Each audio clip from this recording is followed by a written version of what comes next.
Welcome to Next Level Greatness, the podcast. Around here, we'll be talking about all things expansion, going from good to great and from great to greatness. I'm your host, Barbie Collab.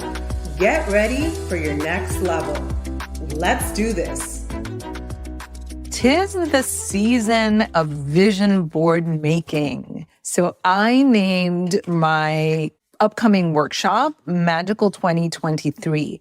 And the minute that I said that it was actually basically a vision board party, people were like, I want to do this. I want to do this. And I'm like, the magic is in the vision board. Let's talk about vision boards and affirmations and whether or not they actually work. They do work. That is the fantastic news. But I have to tell you something. Vision boards are more of the culmination, the end product of the work that you've done beforehand.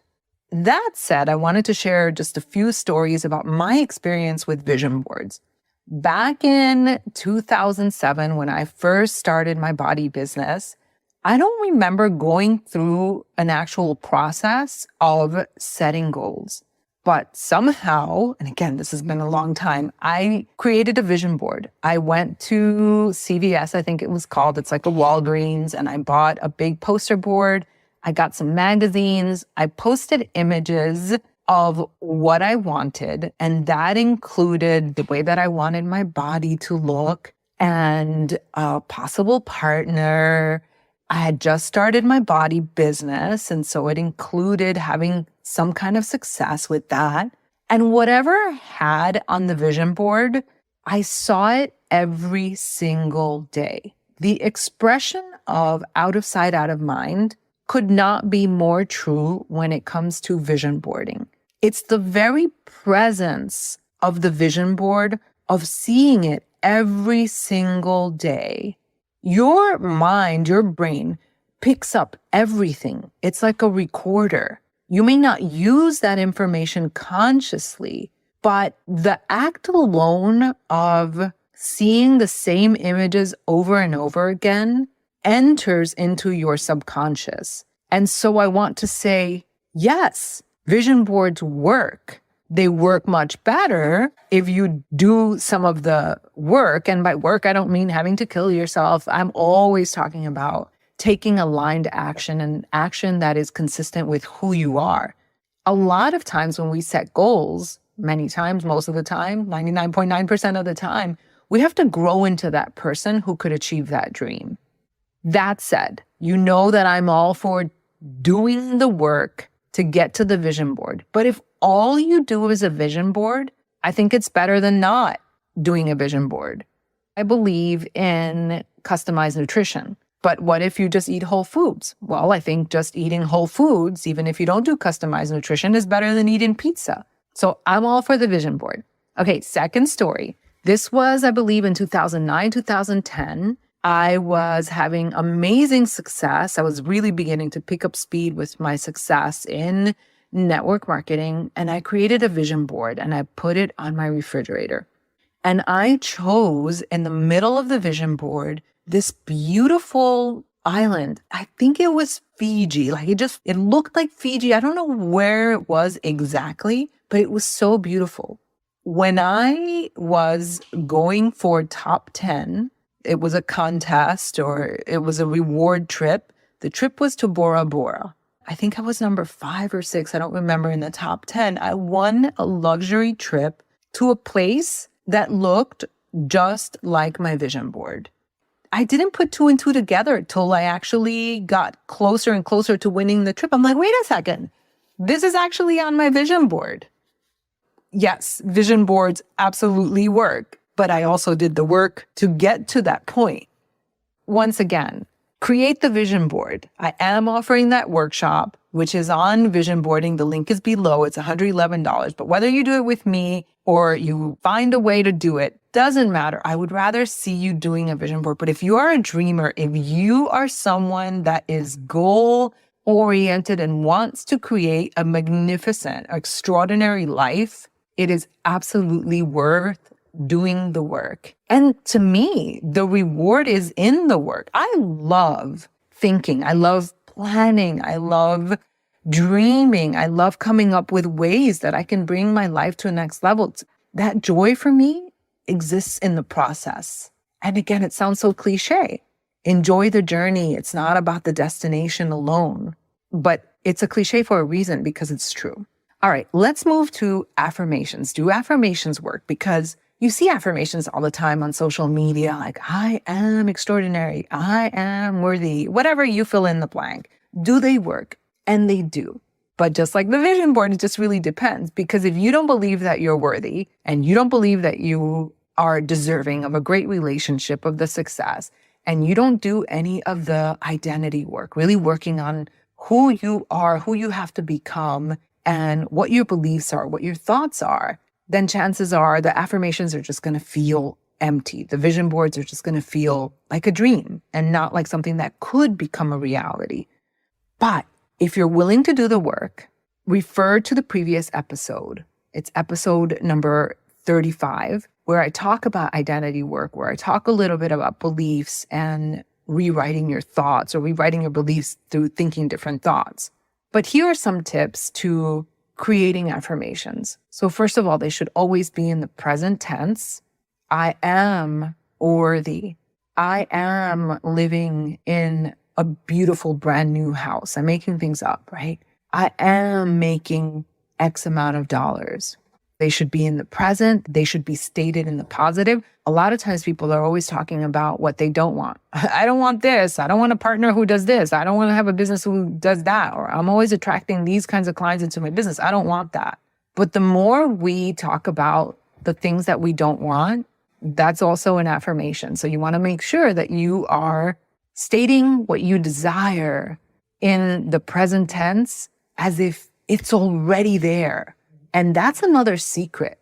A lot of people think that when they have the spouse, when they have the $1 million business, when they have the 6-figure business, when they have the house, then they'll be happy. But a lot of times, haven't you seen that when people have the thing, they're still not happy? Or has this happened to you? Why is that? Because you're still the same person. You haven't changed. Having a thing, a tangible thing, doesn't make you happy. It's the becoming of the thing that makes you happy. It's the becoming itself. It is the journey itself that brings the reward, that is the reward. It's the present moment that is the reward. So if you want to make 6 figures, what is it that you want to feel? Or 7 figures, what is it that you want to feel? You want to feel that you're a success. You want to feel that you are stable, that you have stability. You want to feel proud of yourself. Well, it's not going to come when you make the 7 figures. I've met unhappy 7-figure earners. I've met insecure people with 7 figures. I've met people who suffer from imposter syndrome at all levels. But if you can find a way to feel secure right now, if you can find a way to feel good about where you are right now and where you're going to be happy now. You're going to feel the security now. And guess what? This is the law of attraction. You are going to be a match for that very thing that you desire. So if you want to attract clients that are confident, that are positive, but you're being negative Nelly, you're not going to attract the clients that are positive, that are hopeful, that are driven. You attract who you are. So you have to find a way to become that person. Is it work? Absolutely. But I don't mind doing the work. Embrace the work. It's beautiful work. It's not a drag. I love becoming. I love who I'm becoming. I'm having so much fun in the journey. And I was telling my class the other day in Unchained that sometimes it's uncomfortable. Sometimes I feel like a worm and a moth in a cocoon and I'm all like slimed up and I'm like, this growth feels really uncomfortable, but I know I'm going to be a butterfly. And then I feel like a butterfly and it feels so good and it was worth it. But this whole year of 2022 for me has felt like me becoming a butterfly. And I just got chills saying that. It hasn't always been comfortable. It hasn't always been easy.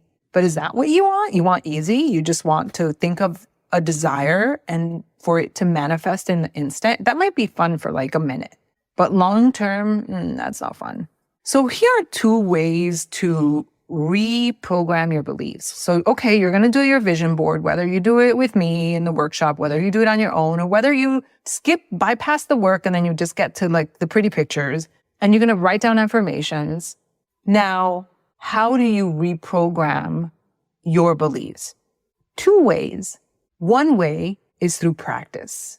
And I heard Dr. Lipton talking about this, and I'm like, duh. Dr. Lipton, he works on like cell biology and the science of belief. He has amazing books. He's incredible. But he said, practice, practice, practice. And I was like, duh, right? So it's identity work, and this is me saying it, identity work of deciding who is it that you want to be. And then there's the actual practice of doing the thing. So I'm going to give you a very simple example that, again, it's so simple, but you can apply that to any area of your life. And then you realize like, oh, wow, this is deep.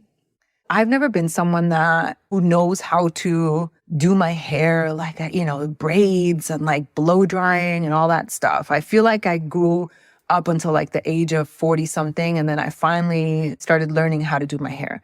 The past few months, for whatever reason, I have wanted to braid my hair. I've seen women with these really cool braids and I'm like, I've found myself saying like, I wish I could do that. And I wish I could learn how to do this, or I wish I knew how. Well, if I haven't learned how to, how could I know how to braid my hair? I caught myself. I'm like, this is such a disempowering belief. That's an affirmation. That's a belief. A belief is a thought that you continue to have. I kept saying, I don't know how to do my hair. I don't know how to braid my hair. I'm not someone that knows how to braid her hair. Well, what are you saying in your life that is not empowering? And it could be like, I don't know how to build a business. I could never attract the right person or partner into my life. I could never attract the ideal client into my life. There are things that we keep repeating to ourselves and affirming that are just their beliefs. And beliefs are thoughts that we continue to think. So which means that we can change them. And so when I caught myself repeating the story over and over that I don't know how to braid my hair, I said, screw this. I went on Pinterest and I'm like, okay, wait, I actually need a video. So I went on YouTube, I found a good video, and then I just started practicing. So I showed up to my first class, unchained, with a braid that wasn't perfect, but I freaking did it. And I know that through practice, practice, practice, it's going to become second nature. It's going to become a habit. And once something becomes a habit, you've reprogrammed yourself. You've done it. So practice makes perfect. Practice reprograms your subconscious. You just have to keep practicing and get the education that you need. If you need to take a course, if you need to take a tutorial, if you need to go on Pinterest, if you need to hire a mentor, or you just figure it out on your own. But practice is the key. The second way to reprogram your subconscious and these old beliefs is through meditation or self-hypnosis. And with this, I can tell you, you can simply go on YouTube and you can search for self-hypnosis on whatever it is that you want to work on. So if it's success, if it's on healing, if it's on worthiness, you can find a free meditation to help you work on whatever it is that you want to reprogram.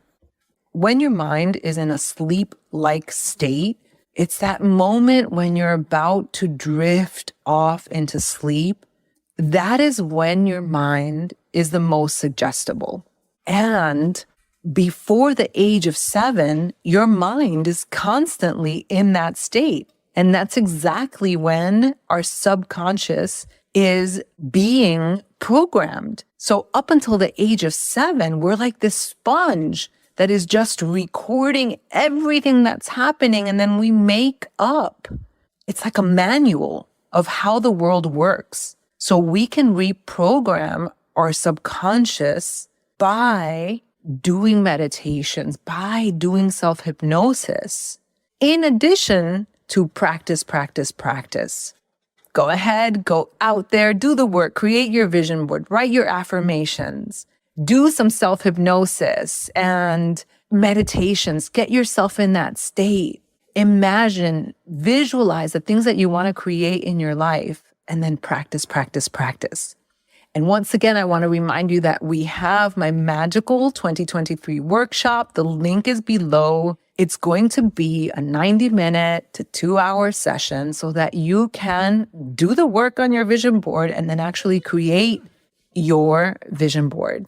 Thank you so much for joining me. I will see you next time. If you loved this episode and if you're loving my podcast, I would love for you to leave a review. They really do make a difference in spreading the word and having more people be impacted. Also, I'd love for you to join me in my Facebook community called The Magnetic Portal. You can find the link in the show notes. I'll see you next time.